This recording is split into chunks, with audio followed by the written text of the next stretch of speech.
wah kayak semua mesti diberesin sendiri. Gua yang nggak pernah bantu jemur baju aja, jadi sekarang gue mesti bantu kayak angkat jemuran. Istri udah ngajakin untuk pindah, tapi pada saat itu gue nggak mau karena pekerjaan gue di Indo udah enak banget. Anjir, gue ngapain di sini gitu? Tiba-tiba pindah ke Australia itu tiba-tiba lu harus kerja fisik, itu mental lu pasti down banget.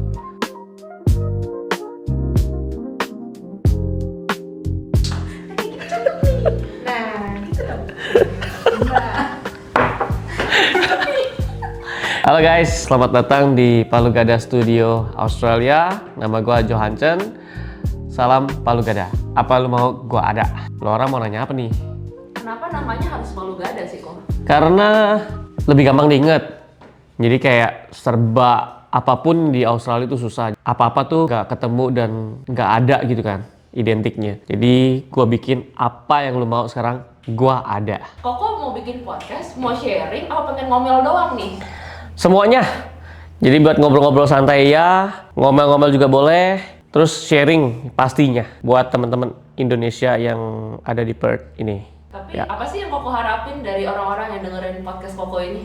Yang gua harapin ya biar mereka tuh dapat informasi semua yang sedetail-detailnya dari real life gua di sini ya, selama gua berapa tahun di sini, sharing semua pengalaman yang terutama di Perth sih. Kita mau kepo nih kok. Nah, Dulu ke Australia mau bawa mimpi besar atau cuma koper doang? gua jujur ngomong gua nggak bawa mimpi besar lah. Nggak ada mimpi mau tinggal di Australia. Ngapain, bosan banget. Emang di Australia nggak ada apa-apa kok? Ya dulunya kan ngapain di sini kayak sepi, mesti mulai semua dari nol lagi kan. Jadi nggak ada mimpi lah untuk gua tinggal di Australia. Jadi gua kepengennya tuh tetap balik di Indo. Sempet ngalami hal-hal yang gua pengennya balik di Indo. Lebih enak lah, nggak ada mimpi. Jadi kalau ditanya ada mimpi, nggak ada. Modal nekat, iya. Modal dengkul, iya. Jalanin aja. Terus kenapa Koko mau pindah ke Australia? Gue mau pindah itu setelah merit, udah 2-3 tahun dengan istri gue. Setelah sudah punya anak juga, istri yang bilang kayak ya demi masa depan anak lah. Jadinya harus ngalah. Kok masih inget gak momen pertama kali nyampe di Australia? Apa yang langsung Koko inget rasain waktu itu? Yang gue rasain bete banget lah, sepi, gak ada siapa-siapa, gak ada temen, gak ada keluarga, dan juga lifestyle-nya beda banget. Semua yang pasti lu orang ngalamin selama di Perth ini pasti, yang gue alamin pasti lu orang juga alamin. Gak ada tuh tukang sate jam 7 malam, jam 8 malam, tukang nasi goreng jam 10 malam masih bisa pesen, Gojek, GoFood, gak ada. Restoran juga tutupnya dulu ya, pas gue datang itu sekitar jam 5, jam 6 tuh udah pada tutup. Mall-mall juga udah jam 5 udah tutup. Lu sama keluarga aja di dalam rumah gitu, nggak kemana-mana. Dan pada saat itu gue gak ada temen ya. Ya sekarang sih udah banyak temen sih. Jadi beda banget ya kalau misalnya kita grow up di kota yang malam aja tuh masih hidup ya. Ya, Di Australia tuh jam 6 udah pada di rumah semua. betul. Karena dulu gue backgroundnya di Jakarta, gue pulang kerja aja bisa jam 10 malam. Kalau di sini jam 5, jam 6 sore, gue udah mandi, udah makan, udah bisa punya family time lah sama anak-anak. Tapi ada nggak sih kok culture shock yang benar-benar membekas di Koko? Culture shock sih ada, peraturan semuanya dari buang sampah, organik dan recycle punya bin. Dulu gua bandel, pikir kan itu nggak bakalan ketahuan lah. Dari tong sampah aja mereka ngurusin hidup kita gitu loh. Lucu juga ya. Kan dengar-dengar banyak nih orang Indo yang mau pindah ke Australia. Katanya kita di Perth nih kok. Nah, Koko tuh pernah ada ekspektasi apa sebelum pindah ke Perth? Kalau ekspektasi nggak ada. Jujur ekspektasi nggak ada sama sekali. Jadi masih ngeblank dulu. Jadi sama istri tujuannya cuma kayak pindah. Jadi pas menjak pindah ke sini, wah kayak semua mesti diberesin sendiri. Gua yang nggak pernah bantu jemur baju aja, jadi sekarang gue mesti bantu kayak angkat jemuran, bantu cuci piring. Ada flashback nih kok ke hari-hari awal pas Koko pindah ke sini. Ada nggak satu momen yang benar-benar bikin berat dan kayak bikin Koko merasa kenapa mau pindah ke sini gitu? Padahal dengan kehidupan di Indonesia tuh semua udah enak banget. Setelah dari tahun 2014, 2015, istri udah ngajakin untuk pindah. Tapi pada saat itu gue nggak mau karena pekerjaan gue di Indo udah enak banget. Cuman setelah di-realize, gue meeting sana sini di Indo, meeting bisa sampai satu hari tuh bisa kayak 4-5 kali meeting. Tapi pekerjaan itu gue bawa pulang ke rumah. Tanpa disadari, gue bisa kayak stres di rumah. Triggernya tuh gampang banget, kayak setelah pindah ke sini lebih rileks, semuanya teratur. Dari makan, dari tidur, itu semuanya sih serba teratur. Lifestyle-nya beda. Work life balance-nya dapat ya kok. Work life balance, correct. Kalau boleh tahu Koko kerja apa dulu ya di Indonesia? Dulu di Indo real estate agent sama sempat punya usaha sendiri. Gua main di PIK ya, Jakarta Utara. Gua main di PIK itu kurang lebih hampir 10 tahun. Sama kayak real estate agent di sini. Jadi kayak meeting, ketemu klien itu bisa seharian sampai jam 10 malam. Tapi Koko pernah nggak sih kayak ada pengalaman buruk selama tinggal di Perth ini? Nggak ada sih ya. Mudah-mudahan nantinya juga nggak ada ketemu dengan orang-orang rasis ya. Cuman sempet temen-temen yang cerita dari yang ketemu di sini cerita lah kayak mereka pernah sempat dirasisin. Ada juga sempet yang kayak dari tempat kerja. Mungkin karena mereka itu baru pindah dan apa ya, di tempat kerja itu orang baru. Kita ngomong mungkin kayak dikerjain lah kayak gitu. Karena nggak ngerti ya. Next. Pernah ngerasa salah ambil keputusan nggak buat pindah ke Australia? Pernah mikir, anjir, gue ngapain di sini?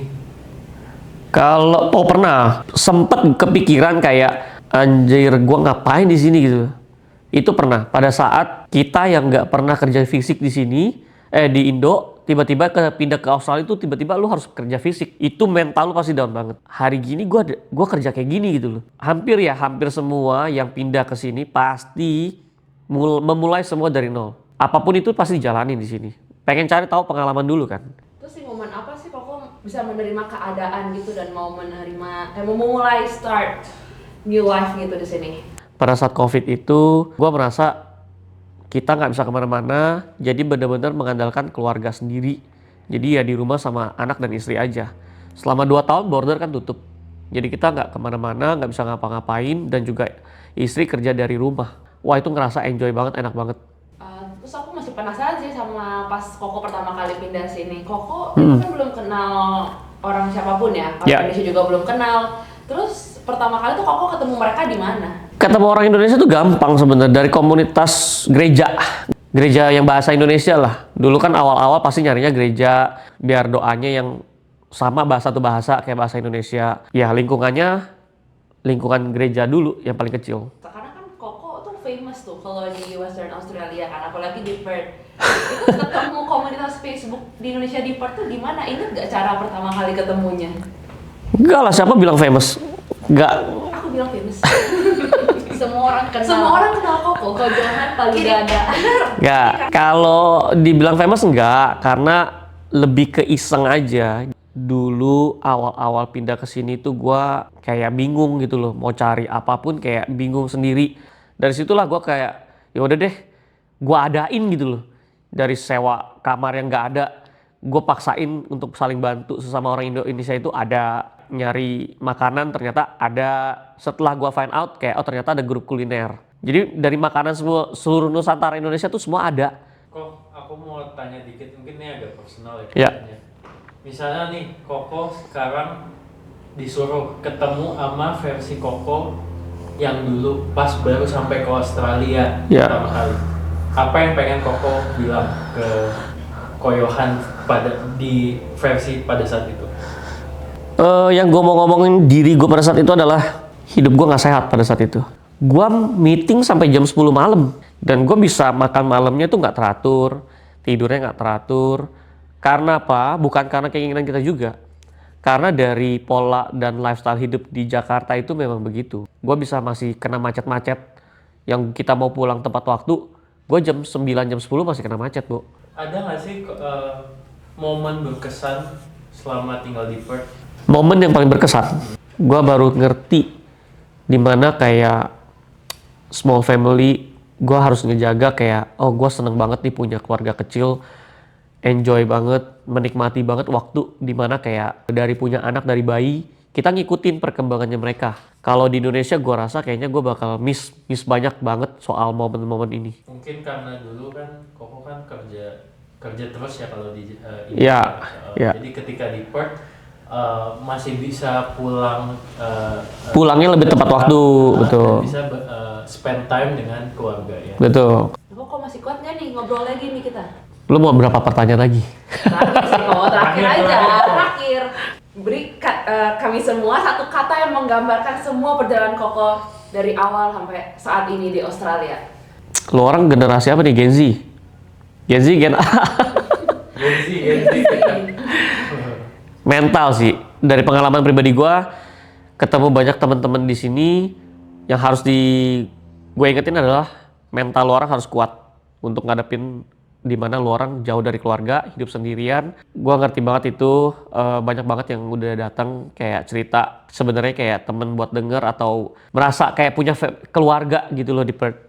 Untuk semuanya, gue bakal sharing untuk siapapun itu kayak temen-temen yang dari student, baik keluarga kecil atau anak-anak WHV, ikutin aja perjalanan Palu Gada Studio Australia ini sampai kemana, gue bakal sharing di sini. Semoga media Palu Gada Studio Australia ini bisa membantu yang mau merantau ke sini.